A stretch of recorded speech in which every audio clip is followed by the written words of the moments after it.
تستخدمها كويس. الاهلي لم يقدم العرض المنتظر حتى الان لانه بيلعب كوره بطيئه وادي على طول يعدي. الله جون.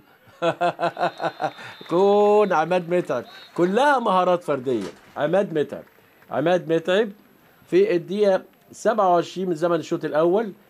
الاهلي يحط الهدف الثاني بالمهارات الفرديه ودي كوره سريعه اتلعبت على طول لاحمد فتحي. بصوا ادي الكره السريعه اهو، بصوا هو كمان مش هيوقفها، بصوا على طول معدي من محمد سعيد وتقلش الكوره، انما ترجع لك تقلش من وليد سليمان. بصوا يعني مقسومه له، معدي الراجل ويلعب كره عرضيه وعلى طول تقلش من وليد سليمان وتجيله.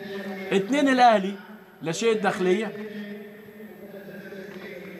ادي عماد متعب اهو حط هدفين في 5